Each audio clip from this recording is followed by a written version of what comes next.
as my distinguished earlier speaker, Mr. Riker, said, MSME is very, very important to India, to its development, to its growth, to its economy.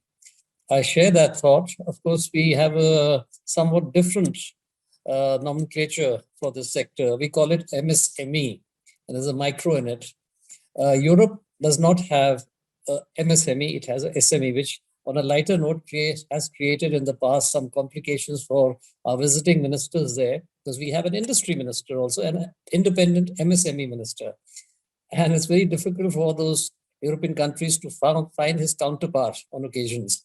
But stopping there for a moment and moving on with the main subject, the M in the MSME, it was very critical, has been very critical for India, but it got a body blow during the post-demonetization, and I hope it will take some time to recover. It has taken years for that sector to be built up. So let us concentrate at the moment on how the MSME sector that remains in India can benefit from working with, collaborating with, taking technology transfers from European SMEs. You'll be surprised, but Europe, on an average, anything between 60 to 65% of European business, and I'm talking of EU figures, European Union, 60 to 65% is SME. And in some countries, that figure can go up to 85%. That is the extent of coverage of SMEs in Europe and the importance and influence that they exert on the economy in Europe.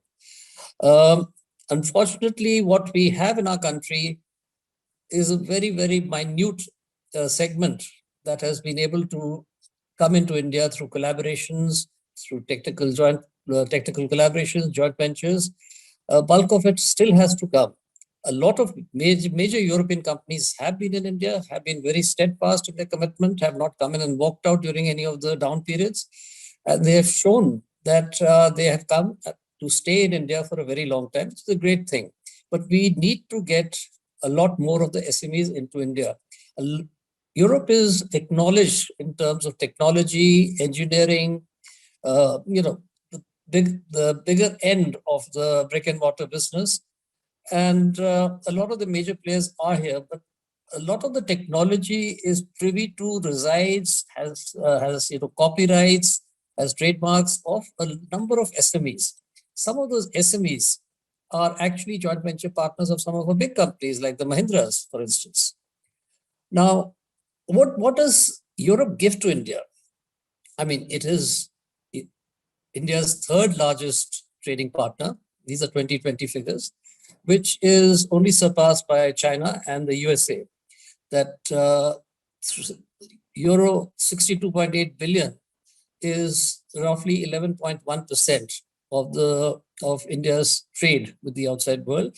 China is 12% and US is 11.7%. The European companies in India today provide in excess of 1.7 million direct jobs and 5 million indirect jobs in a broad range of key sectors. Now let's look at what happens if this collaboration with SMEs in Europe was to move forward. It will translate into more advanced technology coming into the country, AI, learning how to adapt, adopt, implement, leverage advanced technologies. AI will help to streamline the processes that are followed in these industries and sectors. Quality standards will have a major impact. Now, quality standards in Europe are followed voluntarily by a number of the SMEs. Even before it becomes mandatory for them to do, a lot of them see the signals and actually start adopting quality standards, which is what helps them in delivering quality products on a very, very consistent basis. Now, this is very, very important for any company for building a quality brand name in the medium to long-term future. And that's what we all want to achieve. That would be one of the other benefits. We would adopt through these collaborations, whether technical or joint ventures, an efficiency culture, which is very prevalent in Europe. What it does is it actually helps us, like the Europeans, focus on optimization and automation and a further building on that. Now, these two are the foundations for building a profitable long-term business. And there's no doubt about that. This can be learned by Indian SMEs who are very quick to learn, very quick to absorb, and will certainly benefit from that. What has happened is to the lack of interaction and more of these joint ventures is the access that currently and had in the past also European SMEs have had. They are not very big in terms of size. They may have the best technology. They may have the sole rights to a particular technology, which is accessed by global companies, but they don't have numbers in terms of people they employ. So for them to actively seek out business partners in a country like India, which is, do say rightly or wrongly, is like a maze that they have to traverse through.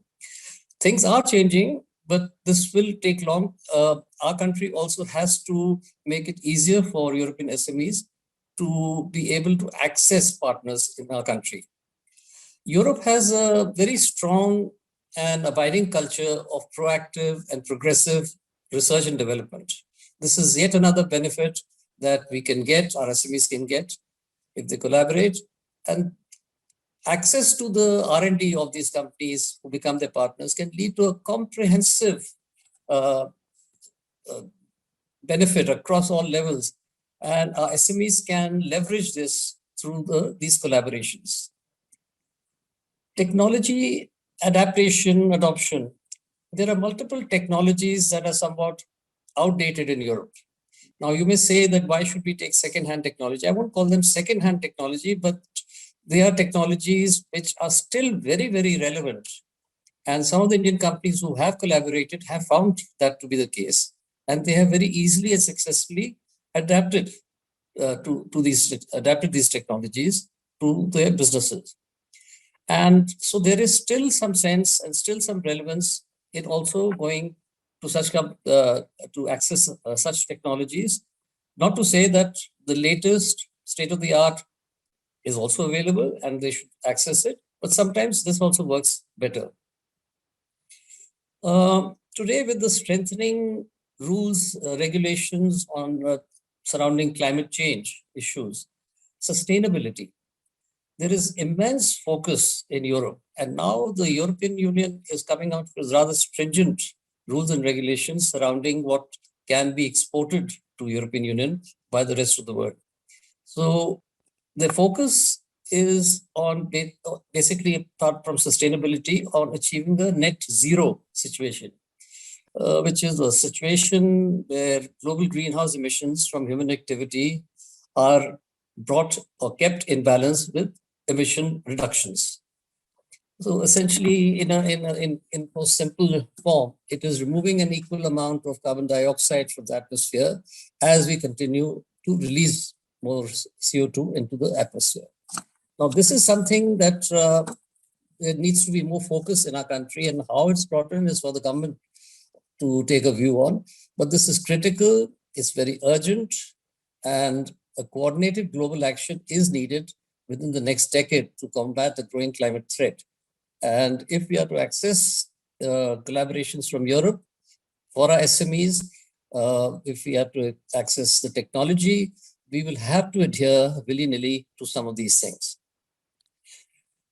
So this will be the only way Indian SME efforts and exports to Europe can be sustained, can remain protected with, and this is only possible through increased adaptation to their ever increasing and stringent climate change protection adherence norms. And this is something we must focus on. What else does a successful collaboration with an SME in Europe and an SME in India bring about? It will bring about transparent pricing. When you're working with, collaborating with European SMEs, Indian SMEs will find payment terms are extremely transparent and comparable at in fact, more than comparable with the transparency that exists in pricing with other partners from other parts of the world. The acceptance of this by Indian SMEs, if they are to enter into a mutually beneficial long-term arrangement, will help in building mutual trust and will form a very strong foundation for the endurance of such a collaboration. Now, coming to workforce, India is a huge well in terms of the workforce availability. Trained workforce, etc., I will not get into at this stage, but Europe has a lower availability of manpower, and India, on the other hand, has an abundance of it. This also will provide a huge opportunity with European SMEs and Indian SMEs working together, where ultra-modern and expensive machines can be replaced by an economic labor force from India when they are in partnership. This can effectively lead to complementing each other's strengths to build a successful collaboration model. Huge consumption in India. India is the powerhouse for consumption, and this is something the successive governments in our country have been telling the world when they are inviting them to invest in India, that this is the place to be in the long term. And I do believe that is the right thing, but we have to also make it easy for some of these investors to come into the country. You see, our FDI is growing in normal terms. I can classify them very quickly into 5-6 categories. There's the multilateral FDI flows. There is the bilateral FDI flows. There's aid and grant, which is off balance sheet. There is also progress investments on projects which have already come into India. And phase 1 is about to get over. There's phase 2 investments and phase 3 investments in the longer term. That is also coming into. What needs to pick up much more is hard commercial funding that's coming into India, which could take the form of equity investments as well as hard commercial money from banks, from institutions. So huge consumption in India, being the powerhouse with the successful Indo-European SME collaboration, this can successfully access this huge market. A case where Europe brings latest technology to the table and India provides this required scalability. It's a win-win situation for both. And but you know, amongst other things, critical to the success of more investments and more collaborations will be today we don't have a free trade agreement with Europe. Canada is the process or has, Japan has, Australians and New Zealand are going in for it. Singapore has, Vietnam has, Indonesia has. I don't see why we compare ourselves with some of the South Asian countries, we also cannot fast forward this process. I believe things are happening. They are working on it. There is no bilateral investment and trade agreement as well. These have to be put into place to provide comfort to investors in India. Agreement on geographical indications between EU and India. These are things that will follow with the FTA or a beta coming into place. There should be protection of IPR. There should be protection of data. The tax regimes in our country should become more, foreseeable, more stable. Retrospective tax has happened, has left a bad mark, but hopefully things like that will not be repeated. If you take medical devices, advanced medical devices, they're not produced in the country. But in the last year's budget, I don't know how the government went ahead and introduced an increase in duties on medical devices when we don't even produce them. So, if there is more sense in the tax regime, that will also help. Acceptance of global standards of technology, adoption and usage, and allowing interoperability. We have a very good PLI scheme, but entry barriers for EU SMEs is there because there's a high domestic sales entry threshold. I'm coming now to the end of it, and I'm conscious of the time in my last minute. So if some of these things can be put on fast forward by the government, things can be made more genial in terms of the atmosphere in which these partners can operate. This is a great feature for Indo-EU partnerships. A lot of European companies, even today, they're very big. Names like Tetra Pak, names like Fuchs Lubricants, maybe not in India, but Fuchs Lubricants, for instance, produces lubes for various uses, multiple uses, automobiles, construction, cement, etc. Now, believe it or not, if you take Fuchs Lubricant and compare it with some of the major oil players, you take the Exxon, the Shells, etc. Now, all those big players also have a lubes business without exception. But if you were to take the lubes business of all those major companies on a standalone basis, you'll be surprised. But Fuchs Lubricants of Germany is the biggest player in the world. The Strabag of Austria, which collaborated with Afghans in building the Atal Tunnel, which is the highest altitude tunnel in the world today. It's the technology that these companies have, and they're not huge in terms of number of people they have employed, but these are still family-owned companies. That is very significant, and that's why they still fall in the SME segment in Europe.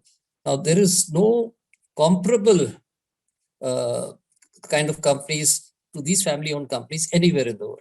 And I've only given you 3 examples. There are many, many more. All family-owned companies, controlled families, by the families which set them up, and they adhere to all the standards that a major listed multi-billion corporate across the globe would also have. And there is no deviation in that, but they remain privately owned, and some of them are so big that they are bigger than certainly bigger than our medium-sized companies in India, and also bigger than some of our big companies. So the M's in European SME can be much larger than the M's in the Indian SMEs, and could be bigger than our biggest companies. But these are companies which would love to come to India, but I outlined some of the problems they're facing and continue to face. So if they were out of the way, I think that the scope for this very solid partner of India, that is Europe, because their companies have been in, some of the companies have been in India for donkey's years. And the ups and downs in our country, whether economic or other, have not deterred any of them to pack their bags and go, which is, I can tell you, not the case with some of the other companies, including American investors. I know of a number of cases who come, developed, fell weak in the legs after the downs and have exited as quickly as they've come in. That you will never find in Europe. They are longer term partners. With those few more words, I would like to bring this to a stop, and I thank you for your patient hearing, and I wish you all the best in this new year and a safer new year. Thank you.